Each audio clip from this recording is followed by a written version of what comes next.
Halo, perkenalkan saya Arun Radi, peneliti lahan dan pertanian Fakultas Teknik Universitas Gadjah Mada. Berdasarkan data Badan Pertanahan Nasional (DIY), luas lahan di Kota Yogyakarta pada tahun 2020 masih berkisar 3,32 hektar. Sedangkan pada tahun 2023 hanya tersisa 0,63 hektar, tidak tersisa setengahnya.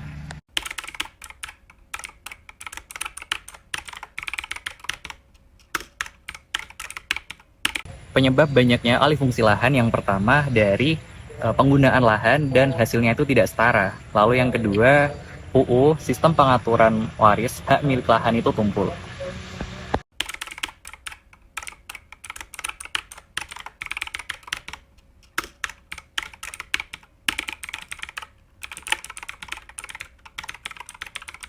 Oleh perkotaan seperti Kota Yogyakarta memerlukan pertanian yang efisien, yang tidak memerlukan banyak lahan dan bisa diaplikasikan di rumah. Salah satu hal yang bisa kita aplikasikan yaitu alternatif teknik pertanian berupa hidroponik.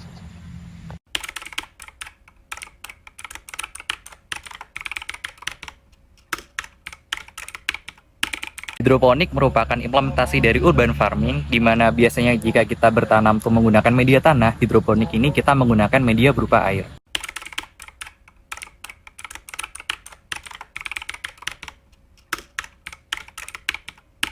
Seiring berkembangnya teknologi, kita bisa memanfaatkan kemajuan teknologi berupa IoT dan AI dalam bidang hidroponik ini.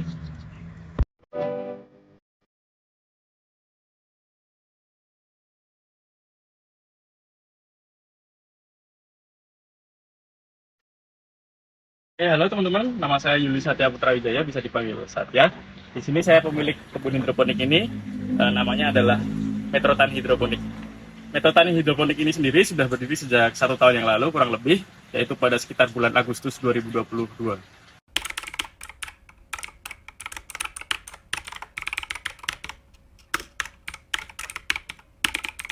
Ya, jadi latar belakang saya membuka hidroponik ini, membuat hidroponik ini, karena pada kuliah juga sebelumnya dulu saya magang dan skripsi juga di bidang hidroponik juga. Jadi sekalian aja karena sudah punya ilmunya, sedikit ilmunya, saya coba untuk terjun sendiri dan ternyata memang menyenangkan dan mudah sebenarnya hidroponik itu. Selain itu juga hidroponik ini kan juga membutuhkan lahan yang tidak terlalu lebar, jadi sehingga bisa digunakan pada media-media yang sempit, di belakang rumah atau di samping-samping rumah yang lahannya itu tidak memerlukan terlalu besar seperti itu. Sehingga cocok sekali untuk digunakan di bidang pertanian pada urban farming atau daerah-daerah perkotaan seperti itu.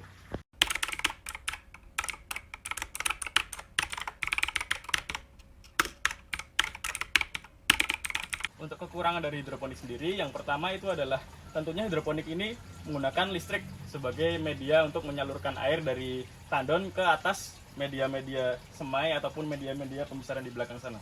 Tentunya kalau listriknya mati, maka tidak akan ada air yang bisa mengalir ke media-media hidroponik, sehingga listrik adalah salah satu hambatan pada hidroponik. Kemudian untuk harga sendiri sebenarnya itu bisa dibilang kelebihan ataupun kekurangan, karena harga itu tentunya akan lebih mahal daripada sayur-sayur di pasar. Itu akan menguntungkan pada pihak petani itu sendiri karena harganya lebih mahal, tentunya keuntungannya lebih banyak. Tetapi bisa dilihat dari segi kekurangan juga, kalau harganya mahal itu tentunya tidak semua lini masyarakat itu bisa membelinya ataupun memiliki ketertarikan terhadap sayur-sayur yang mahal ataupun yang lebih sehat seperti ini. Jadi itu salah satu bisa dibilang kekurangan ataupun kelebihan seperti itu.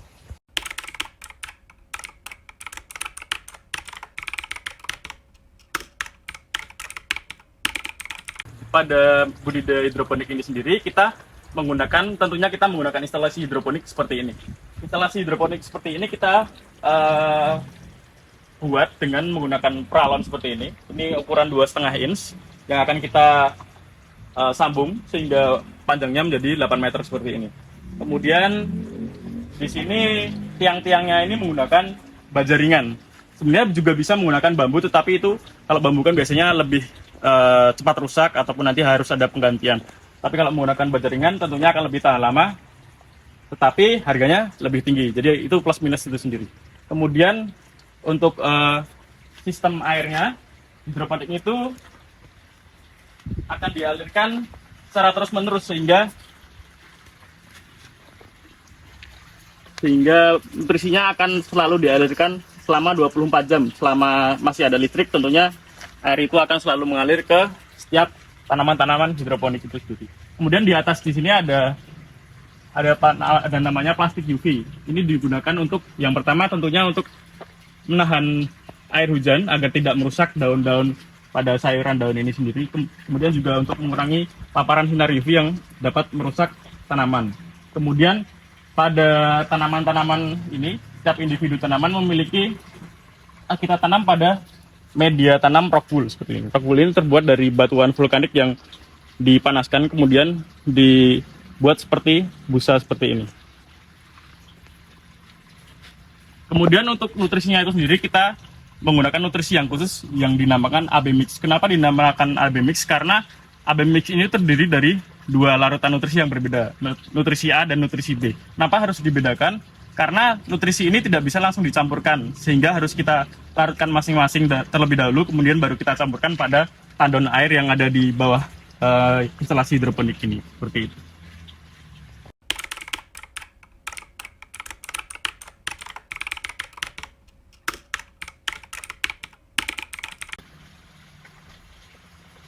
Ya, jadi untuk para pemula yang ingin melakukan hidroponik juga, saran saya sebagai pelaku usaha hidroponik adalah terlebih dahulu kalian mempelajari tentang bagaimana sistem hidroponik itu bekerja.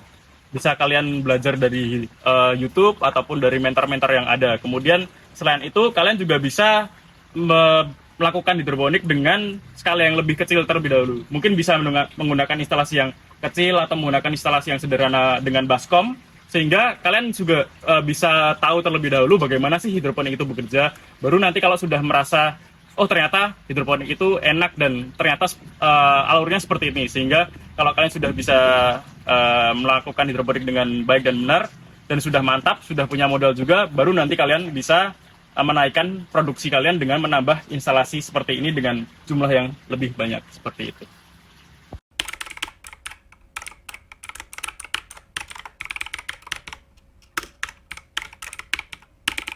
Langkah-langkah dalam budidaya hidroponik yang pertama adalah tentunya kita perlu menggunakan rock wool sebagai media tanam seperti ini. Rock wool itu kita potong menjadi kotak-kotak seperti ini, kemudian nanti kita lubangin, kita beri air, kita basahin, kemudian baru kita masukkan bibit-bibit tanaman yang akan kita budidayakan seperti ini pada setiap kotak-kotak rock wool yang sudah kita potong. Setelah itu akan kita rawat rock wool ini yang sudah kita masukin biji selama 3 hari. Setelah mulai tumbuh tanaman seperti ini akan kita pindahkan ke media permajaan.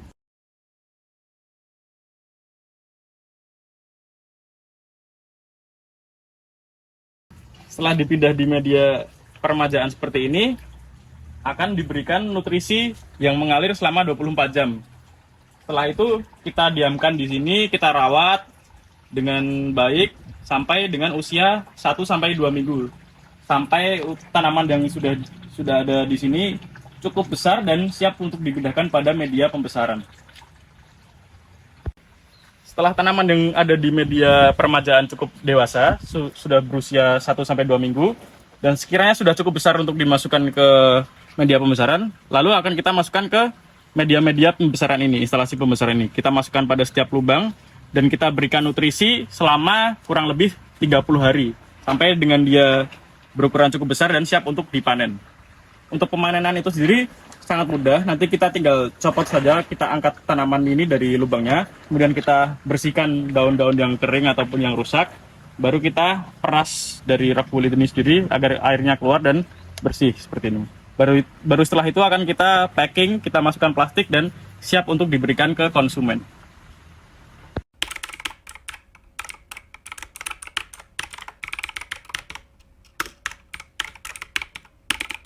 Budidaya hidroponik itu sendiri yang sudah saya jelaskan tadi, bisa dibilang hidroponik ini gampang-gampang susah. Ya, kita harus melakukan pengecekan secara manual, pengecekan air, pengecekan nutrisi, ppm dan pH dan lain sebagainya, itu secara manual, sehingga akan lebih mudah apabila ada teknologi yang otomatisasi dalam pengecekan air, pengecekan pH dan ppm, sehingga semua yang kita harus lakukan tadinya menggunakan tenaga manusia atau secara manual bisa digunakan otomatisasi, sehingga memudahkan para petani, sehingga kita bisa memfokuskan tenaga kita pada bidang-bidang ini seperti penjualan, kemudian pada sosial media, agar kita bisa menjual dan memasarkan lebih jauh lagi seperti itu. Menanggapi dari permasalahan dan kebutuhan petani hidroponik tradisional, maka saya Adam Satria Buana Dan saya Sekaralia Maharani. kami menginovasikan dan mengembangkan kembali produk hidroponik menjadi alat yang otomatis dengan bantuan IoT dan AI. Hal yang membedakan antara hidroponik modern dengan hidroponik biasa yaitu adalah hidroponik biasa tetap menggunakan tenaga manusia, sedangkan smart hidroponik dia menggunakan dari otomatisasi dan perekayasaan sistem-sistem hidroponik yang dilakukan secara otomatisasi, sehingga akan mempermudahkan dalam suatu pekerjaan lainnya, sehingga akan lebih efisien dan menarik sebuah konsumen. Hal yang membedakan smart hidroponik dengan pertanian hidroponik lainnya yaitu dengan adanya inovasi web aplikasi untuk melakukan monitoring terhadap kandungan-kandungan atau isi dari hidroponik itu sendiri, di mana kita sangat mengetahui dari sebelumnya mitra kami membicarakan bahwa pertanian hidroponik itu perlu dilakukan monitoring secara berkala. Tetapi dengan adanya web aplikasi ini, maka kita dapat melihat dari hasil-hasil secara real time dan quick time tentang hasil dari monitoring pertanian yang ada seperti TDS, pH, kelembapan, dan parameter-parameter lainnya. Di sini juga kita dapat melakukan penambahan dari parameter-parameter atau kita melakukan keseimbangan untuk pH, TDS, ketinggian air muka dari hidroponik dan kawan-kawannya, sehingga kita tidak usah risau apabila kita memiliki kepentingan secara mendadak, kita dapat langsung untuk memonitoring pertanian hidroponik kita secara luas, secara jangka jarak jauh. Proyeksi pelaksanaan dari smart hidroponik dilakukan pada 8 bulan awal, yaitu riset awal pada alat. Kemudian 4 bulan setelahnya dilakukan evaluasi pada alat tersebut, sehingga pada 16 bulan awal itu dilakukan pembenahan dari hasil evaluasi. Kemudian pada bulan ke-20 dilakukan produksi pada skala besar, dan pada 2 tahun awal sudah dilakukan pemasaran pada pasar yang sudah dilakukan riset sebelumnya.